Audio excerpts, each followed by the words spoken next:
Meu nome é Marcos Heray, eu estou aqui a convite do professor Cristiano Sobral. E hoje o motivo da nossa conversa é bem simples.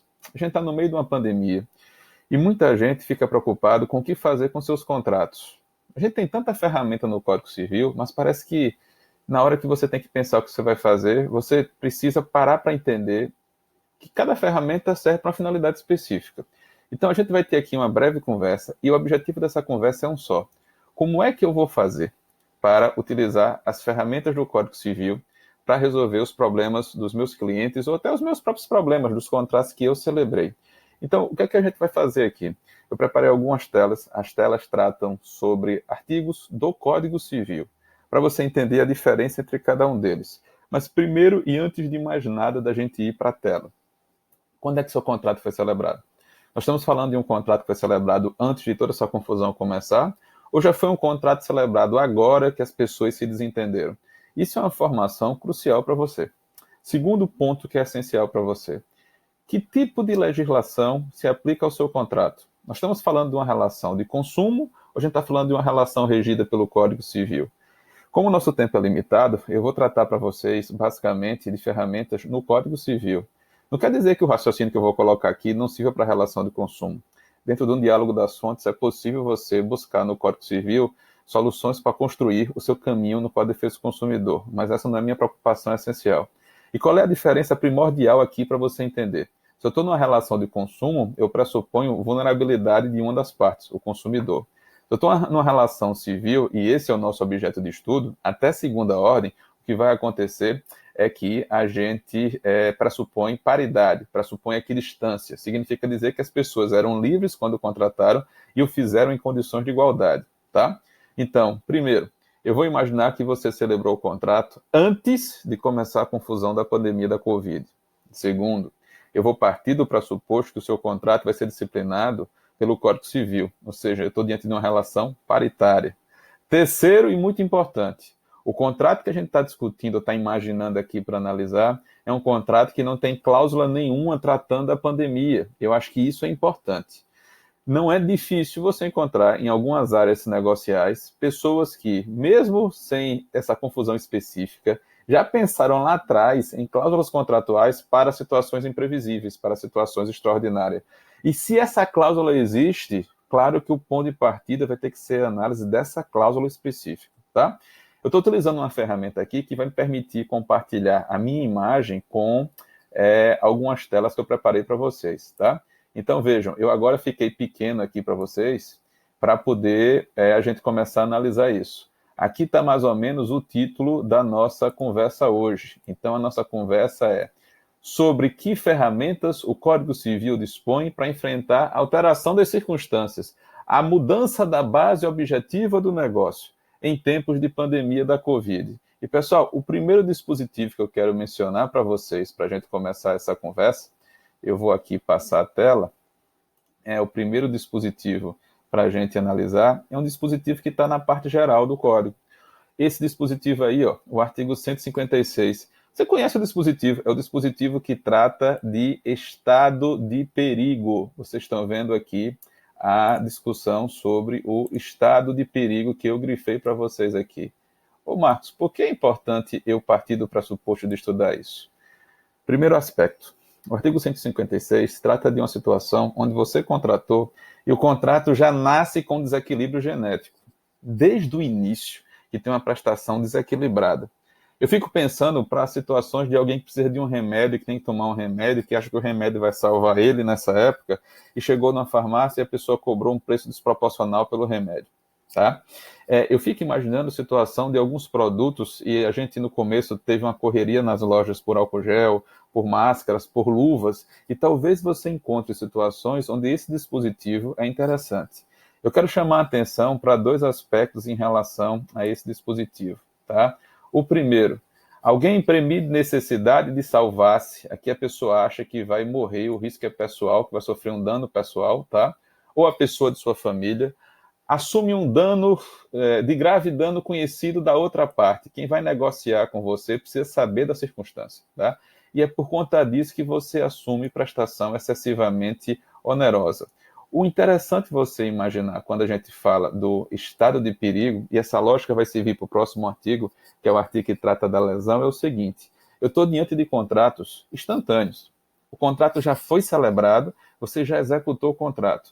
E a solução que o artigo 156 e o artigo 157 trazem para você são situações que dizem respeito ao plano da validade.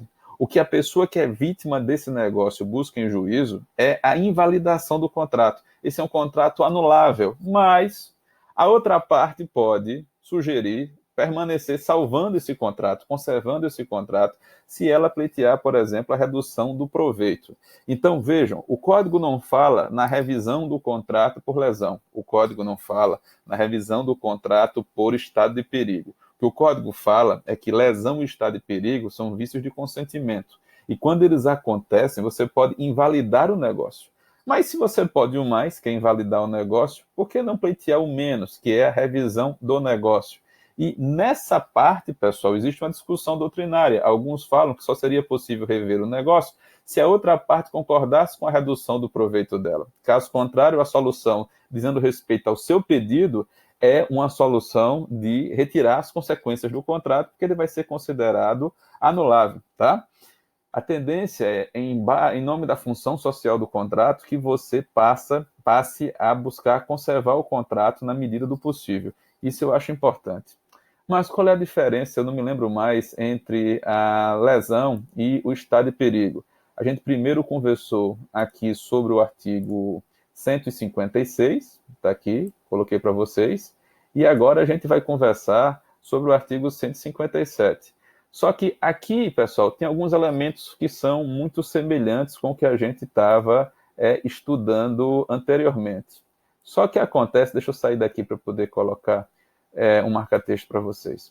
Só que acontece que quando eu falo para vocês de lesão, a gente está falando de uma prestação desproporcional em relação à prestação oposta. Significa dizer que tem uma comparação entre as prestações. Além de ter essa comparação entre as prestações, outra coisa interessante você analisar aqui é que quando eu falo de lesão, ao contrário do artigo anterior, havia aqui a palavra salvácio. Quando eu falo de lesão, eu estou falando de um prejuízo patrimonial aos seus bens, tá? Então essa é uma diferença interessante entre estado de perigo e lesão.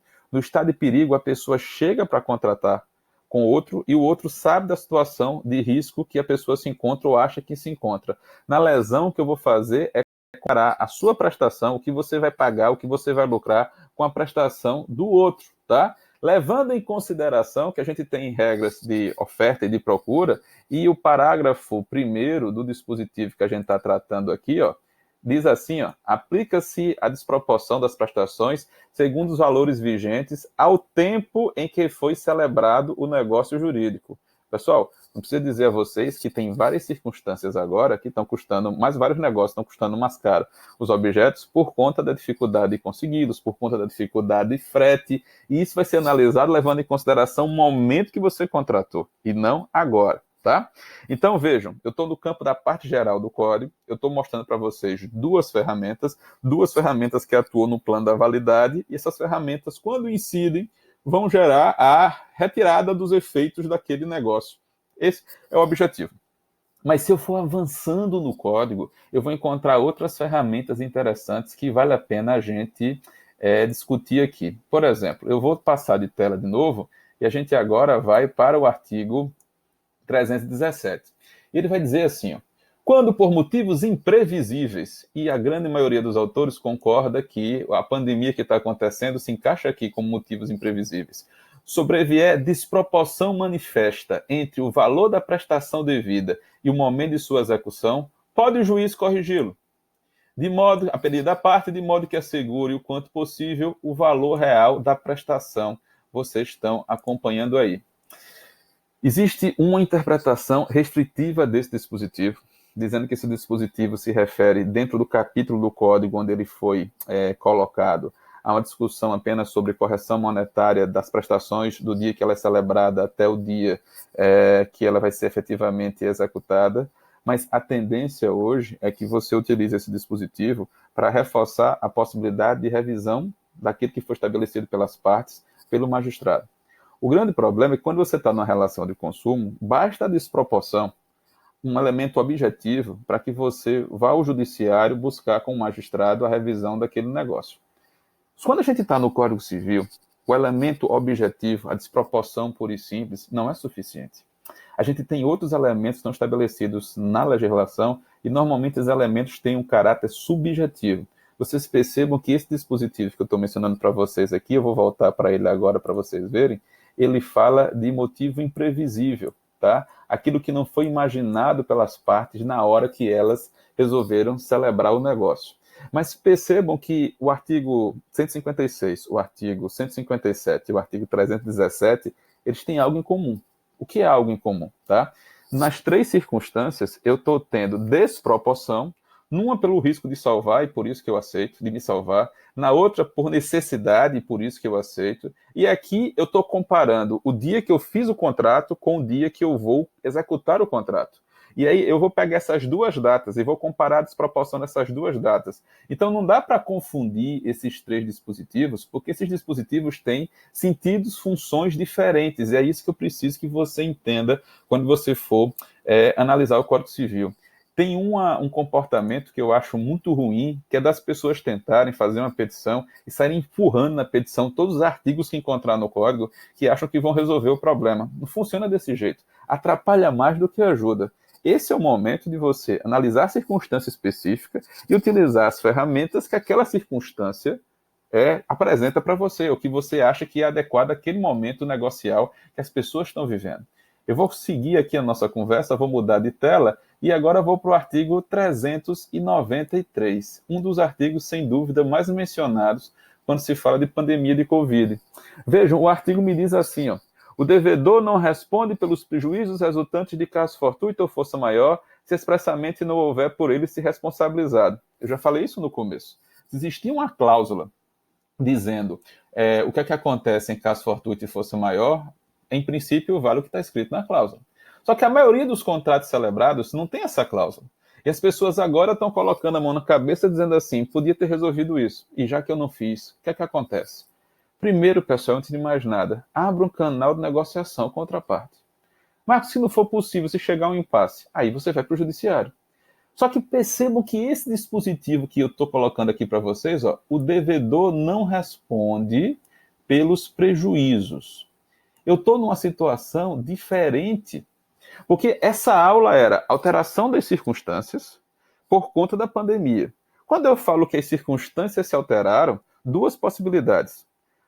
O contexto mudou, a base objetiva do negócio mudou, e eu quero prosseguir com ele. Ou a segunda possibilidade, a base objetiva mudou e eu não quero mais cumprir o negócio, eu não consegui cumprir um negócio, a outra parte não quer mais aquilo que eu me obriguei com ela e, resultado, ela está me cobrando uma punição, porque eu era devedor e eu descumpri aquilo que eu acertei com ela. Então, percebo que esse artigo 393, ele não está diante de alguém que está ainda pensando se vai ou não cumprir com a obrigação. Tá? Eu estou falando de alguém que foi inadimplente. E a parte credora que não recebeu aquilo que tinha direito, o que fez? Foi a juízo e pediu uma reparação. E o dispositivo vai ser utilizado pelo devedor, que vai dizer que não pode ser responsabilizado pelos prejuízos causados pelo inadimplemento dele. Por quê? E aí, pessoal, vem o texto da lei, por conta de caso fortuito e força maior. E não precisa você se preocupar em separar caso fortuito e força maior nesse momento aqui, porque a consequência eficacial é a mesma dos dois. Tanto caso fortuito ou força maior, exonera, libera o devedor de pagar uma reparação. Mas perceba que quem analisa esse dispositivo não está estudando teoria contratual e formas de rever o negócio. Eu estou no campo da responsabilidade civil contratual. O contrato já terminou. A pessoa que é credora não tem mais interesse em receber aquilo. Resultado, ela foi para juízo e o devedor está se defendendo, dizendo que se o contrato acabou, não tem reparação para ele pagar. Então, você só vai utilizar esse dispositivo se a situação fática corresponder ao que eu narrei para vocês. Não dá para alegar esse dispositivo apenas que ele menciona fortuito e força maior. Senão você vai estar utilizando um dispositivo de exoneração de responsabilidade do devedor para uma situação de revisão. E esse é um erro comum que eu tenho visto nos comentários que as pessoas vêm fazendo por aí. Acho que você consegue evitar isso se você for atento à realidade do seu caso específico. Eu vou continuar aqui, pessoal, avançando no assunto, para chamar atenção para um detalhe. Ó. Preste atenção ao artigo 399. Eu ainda estou no campo da discussão sobre responsabilidade do devedor por não ter cumprido a prestação. Mas aqui uma observação que eu acho que é necessária. Veja, muita gente vai se aproveitar desse momento agora. Muita gente vai dizer, vai botar a culpa na pandemia por coisas que já estavam atrasadas antes mesmo da pandemia. E a gente não pode deixar que aconteçam agora manifestações oportunistas, tá? Preste atenção ao que diz o artigo 399, eu vou colocar ele para vocês aqui, ó. O devedor em mora, eu deixei de vermelho, responde pela impossibilidade da prestação, embora essa impossibilidade resulte de caso fortuito ou força maior. Atenção, se estes aconteceram ou ocorreram durante o atraso. Trocando em miúdos, se você já estava atrasado, quando começou os efeitos da pandemia, você não pode utilizar a pandemia para justificar o seu atraso. Se você tivesse cumprido com a sua prestação no tempo, no modo e no lugar devidos, você não estava agora sem atender o compromisso que você tinha com a outra parte. E vocês têm que prestar atenção isso na área da construção civil, na área de mercadorias que foram enviadas por delivery e estavam atrasadas antes de começar essa confusão toda. Então não dá para colocar a conta de tudo na pandemia. Você precisa levar em consideração que se o evento é extraordinário e atinge a todas as pessoas, ele não atinge a todas as pessoas da mesma forma, pessoal. Tá? Isso eu acho essencial para você levar em consideração. O que a gente tem que pensar é que tem alguns contratos que até melhoraram agora. Pessoas que trabalham com EAD, pessoas que trabalham com delivery estão tendo mais oportunidade de negócios do que elas tinham há 3 meses. Em compensação, pessoas que trabalham com hotelaria, pessoas que trabalham com turismo, então, pessoas que trabalham com prestação de serviços, como fisioterapeutas, como personal trainers, como academia, estão tendo talvez o pior momento dos últimos 20 anos, dos últimos 30 anos dos seus negócios. Então, eu tenho que levar em consideração que se o evento é extraordinário, se o evento é imprevisível, ele não atinge todos os contratos da mesma forma, ok? Ó, 156, 157, 393, 399, a gente já viu 4 situações. Eu vou avançar mais um pouquinho. E a próxima situação que eu quero mostrar para vocês aqui, para a gente conversar, é o famoso artigo 478. Nos contratos de execução continuada ou diferida, e aqui eu vou fazer a primeira pausa. Não é qualquer contrato que admite a resolução por onerosidade excessiva que trata o artigo 478. Percebam que contratos instantâneos estão fora desse escopo. Aqui eu estou falando de negócios que você celebra hoje, ele vai ter consequências para o futuro. E entre a data da celebração e a data da execução, no meio do caminho, no meio do percurso, vai acontecer alguma coisa que vai interferir com o que as partes tinham conversado no começo. O que é que vai acontecer? Tá? Vai acontecer algo extraordinário, que foge do ordinário, que foge da normalidade, por isso que é extraordinário, tá? E algo imprevisível. Não é no sentido que é algo impossível, tá? Isso é um erro muito comum. Às vezes as pessoas lidam com o imprevisível como se fosse alguma coisa que você não pudesse imaginar. Veja, é algumas coisas que as partes, na hora de contratarem, não consideraram relevante, não consideraram importante. E quando elas fizeram o planejamento do percurso contratual, elas nem cogitaram a possibilidade disso acontecer. É sobre isso que se refere a palavra imprevisível. E você está prestando atenção que no texto aqui de cima, aqui fala prestação de uma parte se tornar onerosa com vantagem para a outra parte. Eu acho que isso é essencial para você ver agora. Eu preciso, para aplicar o 478, que eu analise o que você tem que fazer no contrato, o que a outra parte tem que fazer no contrato. E se é fácil provar na situação atual que a situação é excepcional, é imprevisível e que está penoso demais para mim, não é tão fácil provar que a outra parte teve, aspas, extrema vantagem. Esse artigo eu sempre comparo com a corrida de obstáculos. Ele está previsto no código, mas ele não é muito fácil de você conseguir a aplicação. Até porque o entendimento no Código Civil é que a revisão contratual é algo excepcional. Se você parar para olhar esse artigo com carinho, você vai ver que ele não trata de revisão propriamente. E isso é que muita gente se atrapalha. Quando eu vou olhar o final do artigo, Eu estou dizendo aqui que o devedor pode pedir a resolução do contrato. Resolver o contrato, no sentido que está colocado aqui, significa, peço em outras palavras, extinguir o vínculo. Significa encerrar o negócio. Imagine que eu tenho uma prestação de 5 anos pela frente para cumprir. Já cumpri o primeiro ano tranquilo, o segundo ano tranquilo, no meio do terceiro ano aconteceu a pandemia. Até aqui está ótimo para mim, mas daqui para frente está oneroso demais. Eu posso decidir prosseguir no negócio, ou eu posso decidir parar aqui, mas provavelmente a outra parte não vai querer que eu pare. Tá bom para ela, ela quer que eu continue no contrato até o final. Então eu peço ao juiz para me liberar do vínculo obrigacional. E por isso eu peço a resolução por onerosidade excessiva. É isso que está previsto aqui no nosso sistema. E vejam, tem várias teorias para isso. Rebus sic stantibus, teoria da imprevisão, teoria da base objetiva do negócio. A discussão primeiro é saber o seguinte: a parte que vai a juízo quer encerrar o vínculo ou quer permanecer no vínculo? A segunda parte para levar em consideração, tá? Os requisitos do artigo 478 estão presentes ou está faltando alguma coisa? Terceira situação, a outra parte concorda com isso ou se opõe objetivamente ao que você está pleiteando? O que é que você vai buscar para o juiz e que elementos você vai dar ao juiz? Por exemplo, outros contratos iguais ao seu, idênticos ao seu, da mesma área, foram cumpridos? Os valores estão parecidos? No que é que a sua prestação ficou onerosa? Qual foi a vantagem que a outra parte recebeu? O que é que seria um valor razoável? Quais são as provas desse valor razoável?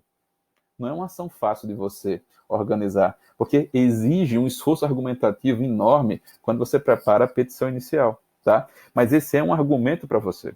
Então, quando eu coloquei alteração das circunstâncias no título da nossa conversa aqui, o que é que eu estava imaginando?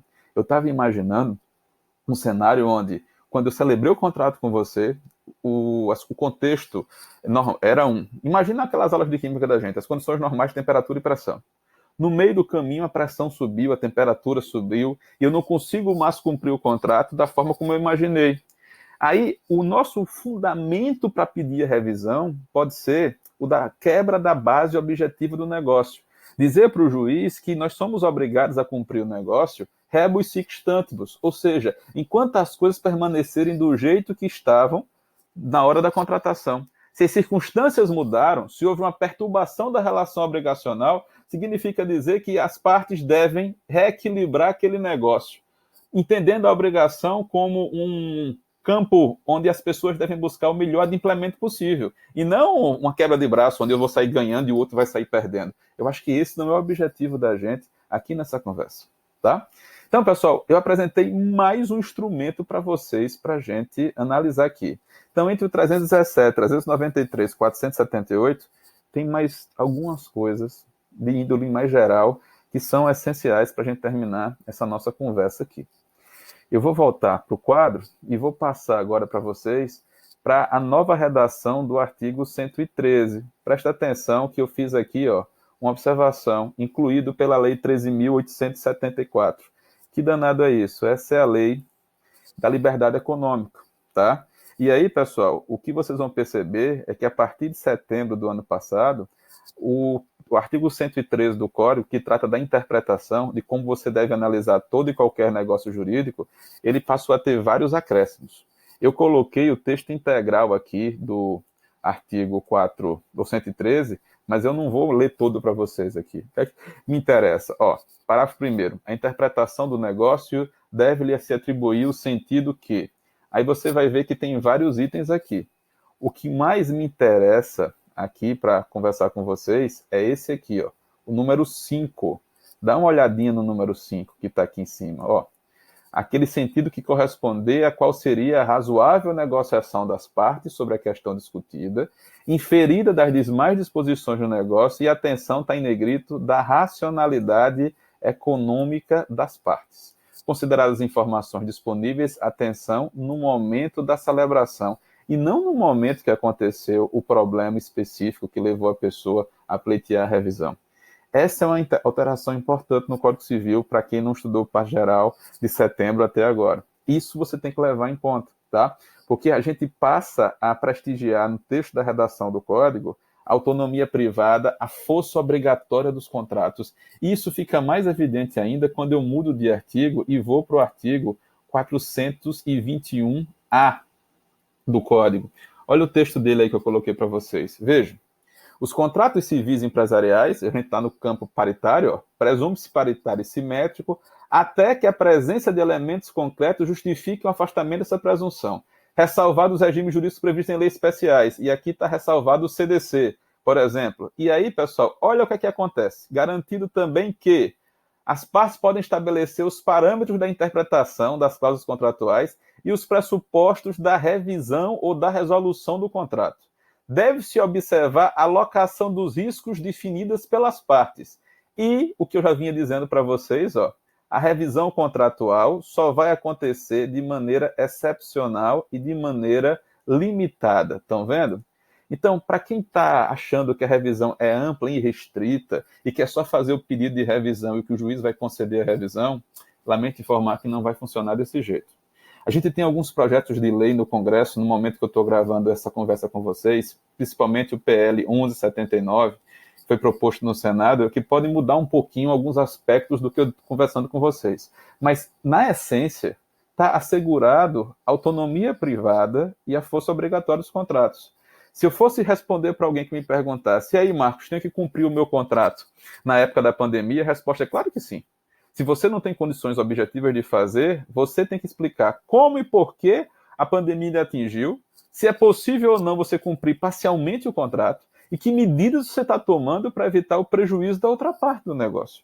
É isso que se espera de quem vive no campo da boa-fé objetiva, que busca lealdade e honestidade nas relações. Pessoal, o tempo é pequeno para a gente conversar tudo que eu queria conversar com vocês, mas eu espero que nesse panorama inicial que eu tenha trazido aqui, seja útil, que você possa, a partir daí, direcionar os seus estudos, refletir um pouquinho, quer seja como pesquisador, quer seja como advogado, quer seja como alguém que está se preparando.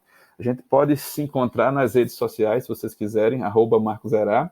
Eu queria agradecer o convite do meu amigo Cristiano Sobral e dizer a vocês que tem alguns textos disponíveis no meu canal do YouTube e vídeos complementando as conversas que a gente teve aqui hoje. Tá? Se você achar interessante, se você achou útil essa conversa, procura lá que talvez você encontre mais material. Tá? Fiquem bem, fiquem seguros e até uma próxima oportunidade.